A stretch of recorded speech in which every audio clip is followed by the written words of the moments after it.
Olá pessoal do Revalida, tudo bem? A gente continua com a nossa revisão para vocês a respeito de assuntos que normalmente caem na prova de vocês. E hoje a gente decidiu trazer algo que, se a gente for olhar, tem muito pouca questão, mas normalmente está inserido dentro de uma questão maior. Então hoje eu não vou nem mostrar a questão para vocês sobre esse assunto, mas eu queria discutir um pouco esse assunto, que é um assunto importante, principalmente sabendo que as provas do Revalida levam em consideração o que acontece muito no nosso dia a dia, muita coisa de atenção básica de saúde.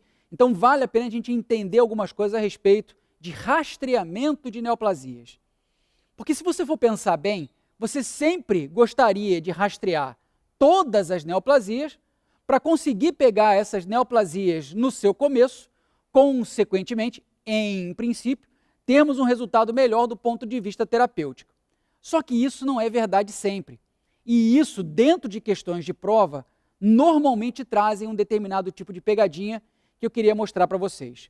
Mas para começar, pessoal, eu queria trazer alguns conceitos, que isso está no caderno de atenção básica de saúde do Ministério da Saúde, e que eu acho tão bonito, isso está tão bem feito, que vale a pena eu copiar isso para vocês e trazer isso aqui para vocês, que é o seguinte, pessoal, quando é que eu devo fazer rastreamento de neoplasias? Eu acho isso sensacional, que está no caderno de atenção básica e vale a pena a gente olhar.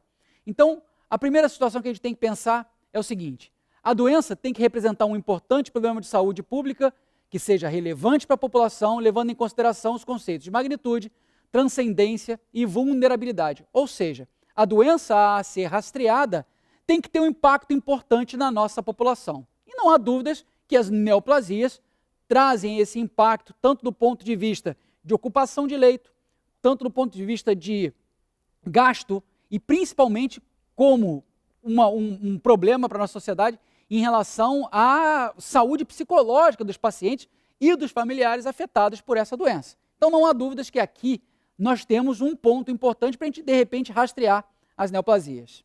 O segundo ponto importante é que a história natural da doença ou do problema clínico deve ser bem conhecida. Eu acho que não há dúvidas que hoje, ainda bem na medicina, a gente conhece a maioria das histórias naturais de doença ou a maioria dos problemas clínicos que nós estamos lidando. Então, na maioria das vezes, esses dois pontos estão bem encaixados para que a gente possa falar, poxa, neoplasias são doenças compatíveis com o rastreamento. O terceiro ponto que o Ministério traz para a gente, deve existir um estágio pré-clínico assintomático bem definido, durante o qual essa doença pode ser diagnosticada. As neoplasias, normalmente, exceto aquelas que têm um comportamento absurdamente agressivo, como o linfoma Burkitt, por exemplo, que tem uma apresentação muito grave, normalmente as neoplasias, em geral, têm um estágio assintomático e, durante esse estágio, você pode diagnosticar. Então, um terceiro ponto, onde a neoplasia também poderia ter indicação de rastreamento. O quarto ponto, o benefício da detecção e o tratamento precoce com rastreamento deve ser maior do que se a condição fosse tratada no momento habitual de diagnóstico. Se a gente for pensar que as cirurgias necessárias para determinados tipos de neoplasia, os tratamentos necessários para determinado tipo de neoplasia, quando detectados precocemente, são menores do que aqueles de uma cirurgia mais avançada, mais difícil e eventualmente não tem um bom resultado terapêutico. Então, número 4, a gente também pode encaixar, mais ou menos agora eu reconheço, em relação às neoplasias. Nosso quinto item, os exames que detectam a condição clínica no estágio assintomático devem estar disponíveis, aceitáveis e confiáveis. E aí a gente tem um problema de distribuição de recursos para o sistema público de saúde, e aí a gente começa a ter problema com rastreamento. Então, por exemplo, a gente vai olhar rastreamento para câncer de pulmão, precisa de TC. Não é toda esquina que tem uma TC, não é fácil fazer. O sexto, o custo do tratamento e do rastreamento de uma condição clínica deve ser razoável e compatível com o orçamento destinado ao sistema de saúde como um todo. De novo, o problema de recurso. Será que a gente tem recurso para fazer rastreamento de todas as neoplasias em toda a nossa população? Aí é óbvio que não. E, finalmente, o rastreamento deve ser um processo contínuo e sistemático. Isso aí seria uma questão de organização a partir da disponibilidade de recursos. O que não necessariamente é verdade, muito pelo contrário. A gente sabe que o sistema público de saúde, e infelizmente hoje até o particular, sofre em relação ao seu financiamento. Então, se a gente olhar, há pontos aqui dessa lista do Ministério da Saúde onde a gente pode encaixar a neoplasia como uma doença compatível com rastreamento. mas a gente não consegue preencher todos os itens. Tudo bem? Levando isso em consideração, então, o Ministério da Saúde fala o seguinte: quais são as neoplasias rastreáveis? E lá no caderno de atenção básica, ele traz esse quadrinho aqui, não se preocupem, não é para ler, e você tem um monte de tipos de câncer que tem aqui. Então, mama, colo do útero, cólon reto, estômago, pele, próstata, pulmão, cavidade oral e esôfago. E então nós temos 1, 2, 3, 4, 5, 6, 7, 8, 9 neoplasias aqui. E dessas 9 neoplasias listadas pelo Ministério da Saúde, quantas vocês acham que efetivamente o Ministério da Saúde decreta em que o rastreamento deve ser feito? Quantas vocês acham dessas 9? Quantas vocês acham que tem indicação de rastreamento? 3. As 3 primeiras que estão aqui. Então, as 3 neoplasias onde o Ministério da Saúde determina o rastreamento são as 3 daqui de cima. Aumentando aqui, mama, colo do útero, cólon e reto. Estão aqui para a gente. Então, já caiu questão de prova onde a pessoa ia procurar uma unidade básica de saúde e aí perguntava o que fazer. Hoje é mais moda falar sobre rastreamento de tabagismo. Tá legal que a gente vai falar mais à frente, o pessoal da clínica vai falar em relação à DPOC. Mas normalmente coloca assim, o paciente de tantos anos precisa, vai lá para fazer um check-up, e aí o que você tem que fazer de rastreamento? E segundo o Ministério da Saúde, para neoplasias, nós temos essas 3 situações aqui: mama, colo de útero, cólon e reto. E, obviamente, eu não vou entrar em mama e colo de útero, isso aí é o professor Vinícius que vai conversar com vocês. Então, todo esse rastreamento para mama e colo de útero, isso aí é uma conversa que o professor Vinícius vai ter com vocês. O que a gente tem que lembrar, então? Cólon e reto. Nós teremos também uma conversa a respeito de neoplasia de cólon reto. Aqui eu quero concentrar principalmente no rastreamento da neoplasia que nos cabe, que é cólon e reto, mas vou colocar também algo a mais para vocês. Então, como é que a gente vai fazer o rastreamento, segundo o Ministério da Saúde, para cólon e reto? Então, se eu tenho uma pessoa que não tem história familiar de neoplasia colônica ou de reto, e tem mais de 50 anos, o rastreamento está indicado para todas as pessoas.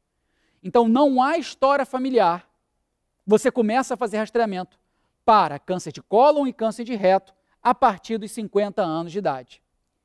Como que é feito esse rastreamento?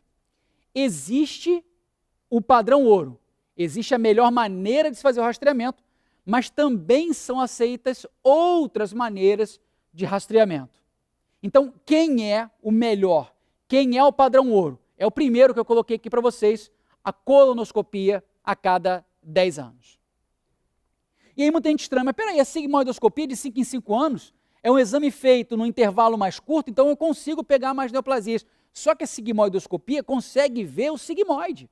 E a gente sabe que há neoplasia do outro lado também, que só poderia ser vista através da colono. Então, a colono, pessoal, é o exame considerado padrão para o rastreamento das lesões de cólon e de reto. Porque quando você faz a colono, você também olha o reto do paciente.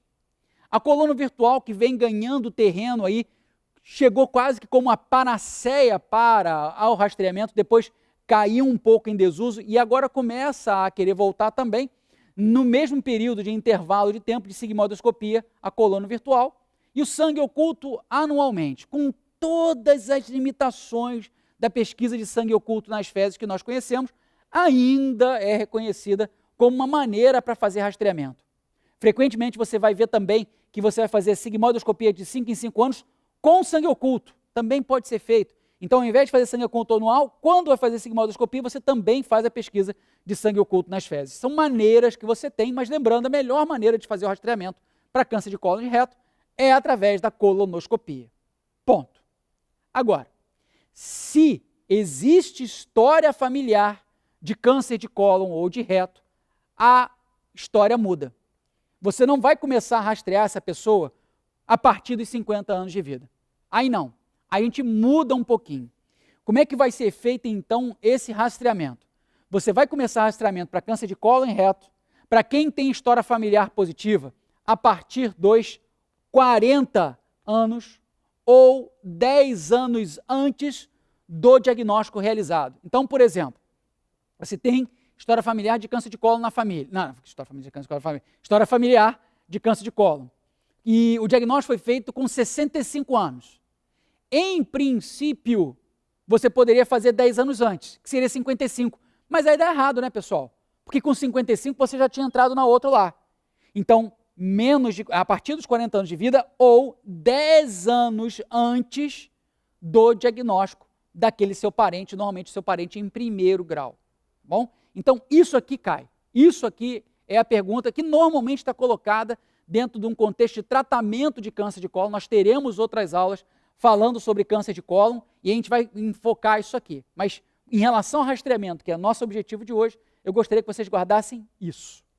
Só que nunca vi cair ainda, mas por desencargo de consciência, eu gostaria de trazer para vocês um algo a mais. Que algo a mais é esse? São aquelas neoplasias hereditárias, como a síndrome de Lynch e a polipose adenomatosa familiar, ou simplesmente PAF.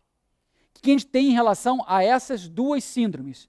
Em relação à síndrome de Lynch, nós começamos a fazer o rastreamento a partir dos 20 anos de idade. A gente faz esse rastreamento através da colono de 2 em 2 anos, e quando você tem 35 anos ou mais, você passa a fazer a colono anualmente. Então, como a gente sabe que a chance das pessoas que têm síndrome de Lynch evoluir com um câncer de cólon é muito maior, o rastreamento começa mais cedo e tem que ser mais estreito em termos de tempo. Assim como a polipose adenomatosa familiar, onde 100% das pessoas que têm a polipose adenomatosa familiar vão evoluir com câncer de cólon. Então, o rastreamento para pessoas que têm a PAF começa com 10, 12 anos, há uma controvérsia um pouco aí na literatura, mas em média com 10 a 12 anos, e o rastreamento é feito através de colonoscopia anual até os 35, 40 anos, onde normalmente, quando chegar aí com 35, 40 anos, será necessária a colectomia total, profilática ou não, para esses pacientes. Então é interessante trazer esse algo a mais em relação ao rastreamento, que mais uma vez a gente está acostumado a ter neoplasia de cólon esporádica, não relacionada a Lynch nem às síndromes de PAF. Então, normalmente, a gente tem uma pessoa que tem um câncer de cólon de forma esporádica, às vezes não tem história nenhuma na família, é a primeira pessoa a ter na família, e aí você passa a acompanhar a partir dos 40 anos ou 10 anos antes do diagnóstico. Se não há história familiar, a partir dos 50 anos, o padrão através da colono. Então, colocando aí o principal para a gente em relação ao rastreamento, mais uma vez, rastreamento é para cólon e reto, mama e colo de útero. Mama, colo de útero, o professor Vinícius vai conversar com vocês. O que nos importa é isso aqui. Onde é que está o problema? Também inseridas em questões de tratamento de determinadas neoplasias, por isso eu não vou colocar questão nenhuma aqui para vocês, a gente vai discutir isso quando a gente discutir as neoplasias específicas, até para aproveitar a questão e não gastar a questão falando aqui do rastreamento. Eu quero lembrar para vocês que existem outras neoplasias, onde o rastreamento é controverso. Mas apesar de controverso, eu gostaria de deixar aqui para vocês nesse resumo por um motivo muito simples. Às vezes, eles não levam em consideração o que o Ministério da Saúde fala e simplesmente perguntam, eu quero fazer o rastreamento. Independentemente da recomendação do Ministério da Saúde, eu quero fazer o rastreamento. Como é que é feito esse rastreamento? Então, há questões assim, mais uma vez, inseridas no contexto de tratamento daquela neoplasia, que vai ser discutido mais à frente. Então, a primeira que eu gostaria de lembrar para vocês é em relação ao câncer de próstata.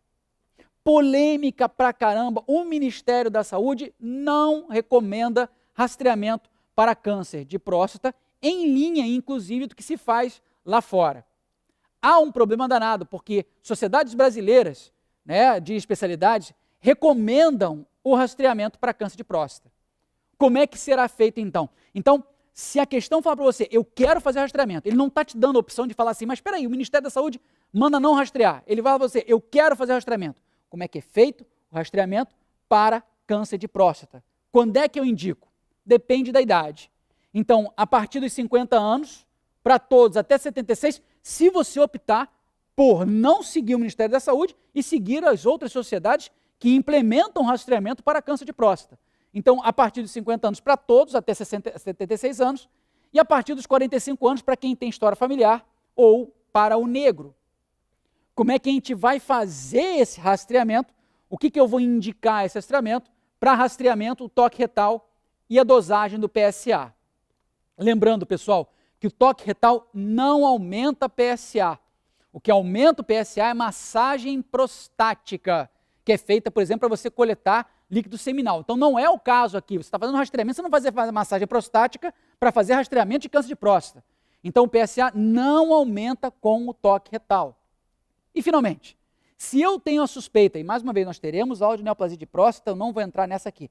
Se você tem suspeita de neoplasia prostática, o que eu posso fazer para confirmar essa neoplasia prostática? A confirmação é feita através da ultrassonografia transretal com biópsia, e aí você vai olhar lá os scores de Gleason, coisa e tal, a gente vai falar sobre isso mais à frente. Mas eu gostaria que vocês guardassem dessa forma. O Ministério da Saúde manda não rastrear, mas existem questões onde a pessoa fala para você, eu quero rastrear. Se eu quero rastrear, o que a gente tem de evidências para fazer? O que as sociedades mandam a gente fazer?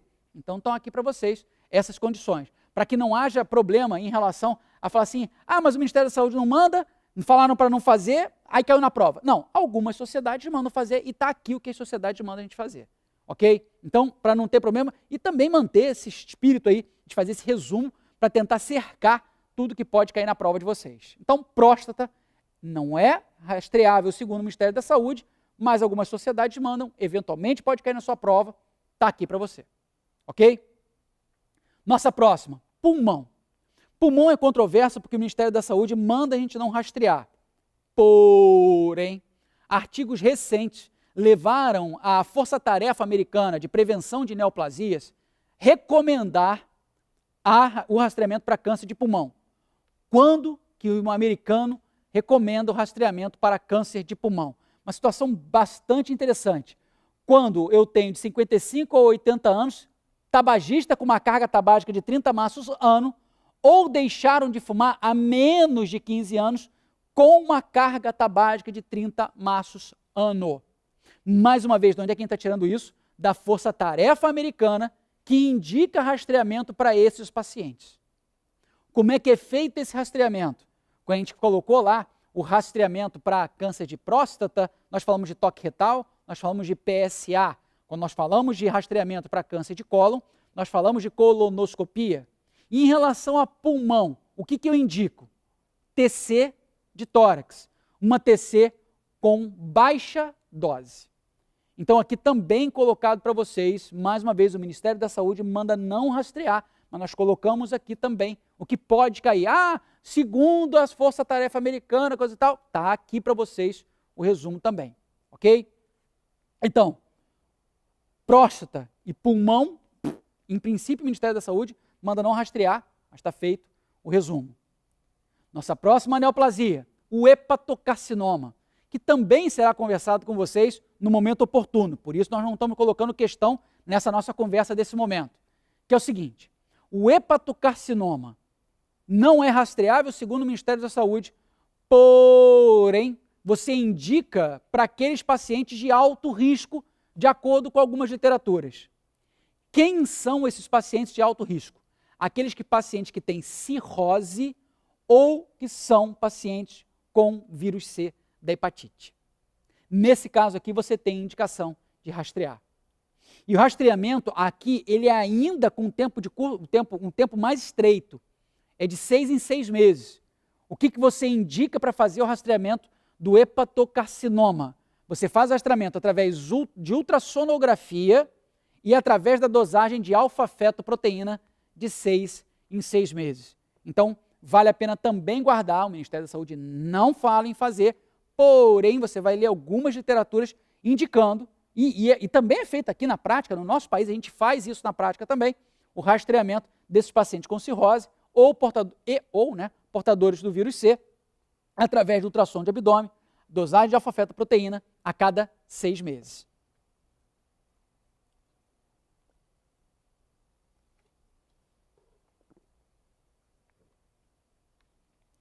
E lembrando, também o carcinoma medular da tireoide. O carcinoma medular da tireoide, pessoal, é uma questão que eu já vi cair, né, de novo, no contexto de tratamento, e a gente lembrar aqui. Então, quando é que a gente faz o rastreamento para carcinoma medular de tireoide? Quando a gente tem história familiar de primeiro grau. Você vai pesquisar em parentes de primeiro grau daquele caso índice com o carcinoma medular da tireoide. Então, tem uma história de carcinoma medular na família, você vai pesquisar os parentes em primeiro grau desse caso índice. E como é que é feito esse rastreamento? O que você indica para rastrear essa neoplasia? A pesquisa do ProtOncogene HET, que também vem cada vez mais sendo utilizado para neoplasia, para rastreamento desse tipo de neoplasias. Então, também vale a pena colocar isso para vocês sob forma de resumo, para que não haja pegadinhas em prova. Então, para a gente fechar isso aqui, se a gente olhar, a maioria das neoplasias entraria no rol de doenças que tem como se fazer o rastreamento, levando em consideração aqueles 7 pontos. Porém, principalmente por uma questão financeira e também, no caso do câncer de próstata, a relação entre custo-benefício não é clara, a relação custo-benefício para rastreamento de câncer de próstata, a gente evita fazer em qualquer neoplasia. Mais uma vez, as 3 neoplasias que nós realizamos, o rastreamento estão aqui: mama, colo de útero, cólon e reto, mas a gente fez questão de trazer para vocês também aqui, em determinadas situações de questão de prova, pulmão, hepatocarcinoma, tireoide e também próstata, podem ser motivo de questão de prova para vocês. Beleza? Então, trazendo esse resuminho aqui para vocês, espero que vocês tenham gostado e vamos que vamos!